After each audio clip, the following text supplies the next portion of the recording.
มางานตักปลาบาทสองข้อนพอดีมื้อนี้มันเป็นตลาดเนาะก็เลยแวะถ่ายตลาดให้ได้ดูกันเนาะเพราะว่าบ่ได้มาถ่ายเฮิงแล้วเนาะตลาดก็เลยแวะสักก่อนเนาะก่อนสิเข้าไป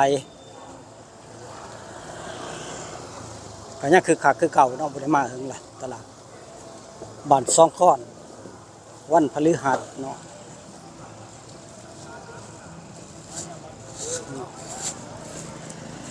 ก็เพิ่นกำลังว่างของขายอยู่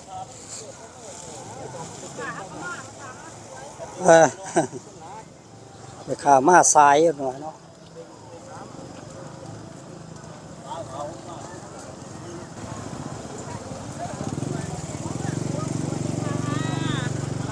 ขนมจีนเจ้าเก่าเจ้าเดิมครับ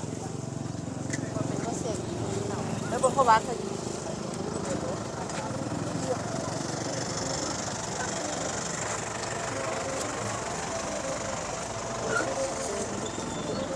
รอนานแล้วเนาะตลาดนี่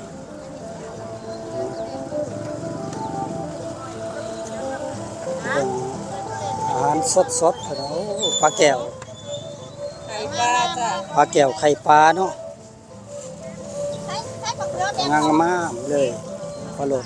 โอ้มะเขือใหม่ๆสดๆตะแสบเนาะไม่ไข่ปลาจ้าทุกเจ้าบาทล่ะฮะทุกหาอ๋อก็นี่20 บาท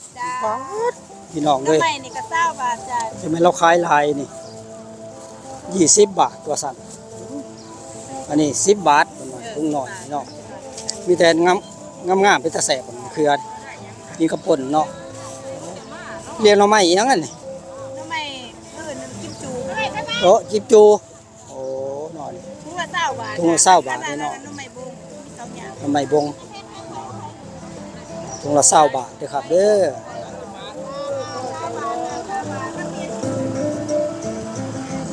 ขนมหวานมีแต่เนี่ยเป็นตะแสบอันนี้ก็ยำวุ้นเส้น20 บาท40 บาทเนาะ2 อย่างบ่ได้มาเฮิงแล้วเราก็ยังขายคือเก่า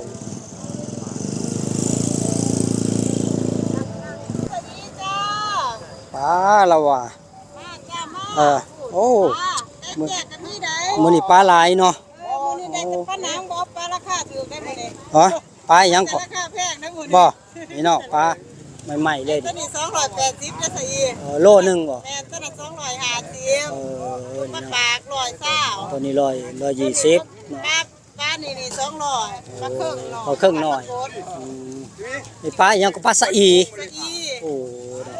บางคนเขาสิขาย300พุ่นได้อ๋อบ่ขายถูกเนาะโอ้เป็นกินนู่นเป็นกินนู่นจ้ะ40 บาทกับ20เอาเด้อ40 บาทกับ20บุกบ่ต้องไปหาเองโอ้มีครบเลยเนาะอยู่ตรงนี้บ่ต้องไปไสละครบ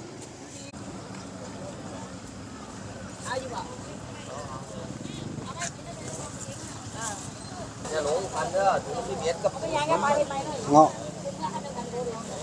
4 โลร้อยโลละเอาโลเดียว35 4 โลร้อยเงาะรอเงาะโรงเรียนเนาะปอนดิบอกให้ว่าปอนแล้วเนี่ยเฮ้ยไอ้ยำปอนยังกว่าแล้วเนี่ย10 บาทก็มี120อันนี้60เนี่ยกบ120 60ก็มีเนาะขายกบน้ำนี่เนาะอันนี้120นี่120อ๋อตัวนี้120บ่นี่60จังหวะสิงงๆอยู่60อันนี้120เนาะนี่เนาะเอามาขายเนาะกุ้งจอมนี่ก็10 บาทจ้ากุ้งจอม10 บาทกุ้งจอม10 บาทจ้ากุ้งจอมบ่แม่นปลาจอมนี่กุ้งจอมกุ้งจอม10 บาทปลาจอม10 บาทอันนี้เป็นขายปลาโขงเนาะตรงนี้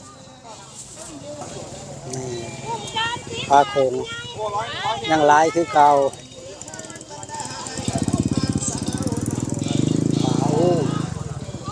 ปลายังอ่ะน่ะปลาโคบจ้ะปลาโคบใหญ่ปลากบปลาเบี้ยว7 โลโอ้ขายโลจักบาทปลาโคบ250โอ้ขายโล250เด้อครับเด้อ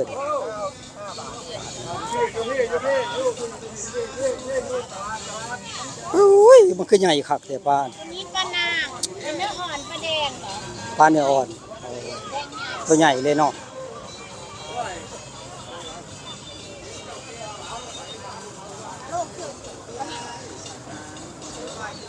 ตัวละโลครึ่งตัวใหญ่คักเนาะโอ้ปลาเพียตัวนั้นเนาะปลาเพียใหญ่อันนี้ปลาอีหยังก็หลายๆนี่ ปลาเอิญจ้ะ โอ้ปลาเอิญเนาะนี่เนาะเอ้ยมันตัวใหญ่คักเนาะ มีปลากบ ปลากบปลากบกับปลาปลากบปลายางคือกันเนาะ ปลายางเป็นปลาคด โอ้โอ้ปรากฏว่า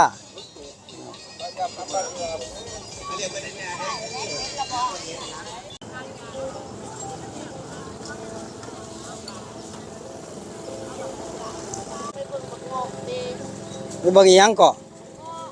เงาะโอ้หอยรีบไปเด้เพิ่นสิขายเบิดก่อน ไปขายตลาดแร อ๋อก ไม่มีตลาดแรงปลาตองอะไรอย่างเนาะ ปลาตองเอานี่ไปลาบขายลงเสร็จแล้วกินกาแฟ นี่สำเร็จรูปเรียบร้อยเรานั่งเฮ็ดอยู่นี่ตลอดนอนนี่มาก็ยังเห็นเราอยู่บ่ได้มาเฮิงล่ะแล้วสุมมะเขือสุมมะเขืออีหยังอันนี้ ซุปเผ็ดรสซุปผัก สุมเฮ็ดบดสุมผักติ้ว รส เนาะ เด้อมา มาเด้อนี่เพิ่นนั่งเฮ็ดอยู่นี่ใหม่ๆสดๆเลยนี่ถุงจักบาทก็ถุงจักบาท 20 บาท ถุงละ20 บาทเนาะประจำวันพฤหัสอยู่นี่ละตลาดซ่องคอนนี่เด้อครับ เด้อ ตลาดปลาคาเด้อปลาคา ฮะ บ้านปลาคา บัตรโอ้บัตรปลาคาโอ้ปลาคาบัตรปลาคาก็อยู่ตรงนี้เนาะโอ้ตรงนี้มันบัตรปลาคามันบ่โอ้ บ้านปลาคา โอ้บัตรซ่องคอนนี่เขาไปข้างในเนาะ แอน โอ้ฝึกเข้าใจเด้อนี่ก็ดูว่าบัตรซ่องคอนเบิดตั้งแต่พี่เขาไป บ่ โอ้ แยกหมู่บ้านไปได้ อ๋อแยกแล้วบ่พอดังละแยกเนาะ เนี่ยครับเนาะตาแสบตาแสบฮะขายดีเด้อขายดีเด้ออร่อยเพิ่นข้าวจี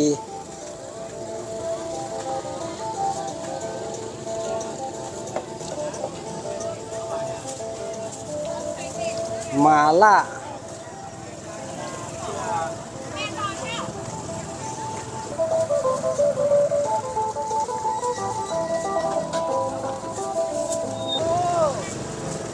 ตอนนี้ก็มีอาหารสำเร็จรูปมีซุปหน่อไม้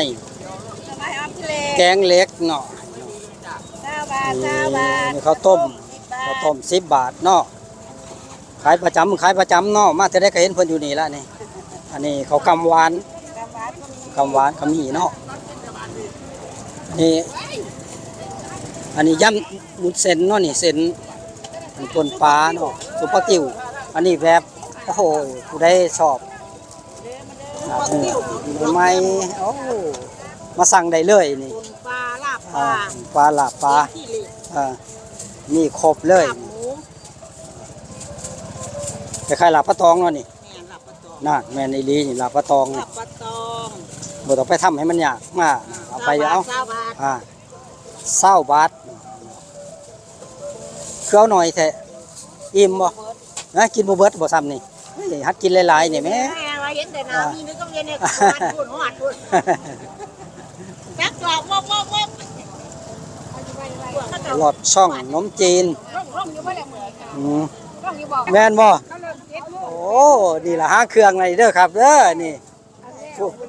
ผู้ใดมาตลาดนี่แวะมานี่ให้แม่นหาเครื่องเบิดแล้วนี่ว่าซั่นเดี๋ยวจังหน่อยเพิ่นสิลงไป แล้วตลาดแล้วเพิ่นสิลงไป ตอนแรกมันก็จะสั่งพอดีสั่งแม่ลง อ๋อ เพราะว่าจับเส้นที่ท้องลูกลงไป เด้อไปจังหน่อยลงไปเจอกันอยู่พุ่นละเนาะก็แซ่บ เลือดอาบปูละลายอะไรมีหนาม ก้อยกุ้งบ่นี่ก้อยกุ้งเนาะ ใส่ยามมื้อเช้าเฮาดา อ๋อ ขายได้ตอนนี้คันตับยามมื้อแรกเขาสอนเอา อ๋อ แม่ก็ตองเอา อืม ออกพัฒนาอันโมอุ้ม ก้อยกุ้งตอนเช้าเนาะ เจ้าละเจ้า ถุงเช้าอันนี้ข้าวต้มตัดอ่าสมพักเสียนสมพักเสียนไปพักกุมโอ้ผุดพักกุมนี่เนาะไปเจอกันหุ่นเด้อเดี๋ยวพุ่นสิลงไปเป็นห้างเครื่องอยู่สั่นเนาะเฮ็ดคอนเฮ็ดบด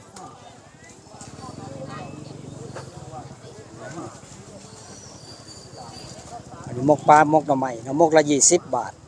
นี่ก็สำเร็จคือกันแกงหน่อไม้เพิ่นก็มีเนาะนี่ค่ะเรานั่งกินข้าวเราหิวข้าวอยู่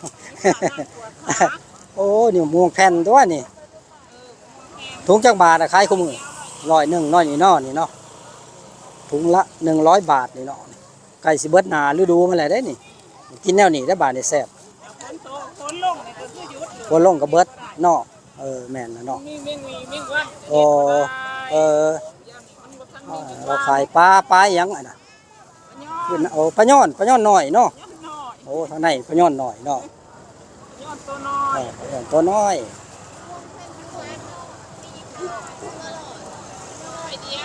อันนี้ก็มะขามเปียกเด้อครับเด้อนี่มะขามเปียกใส่ต้มตำใบใส่ต้มยำเนาะ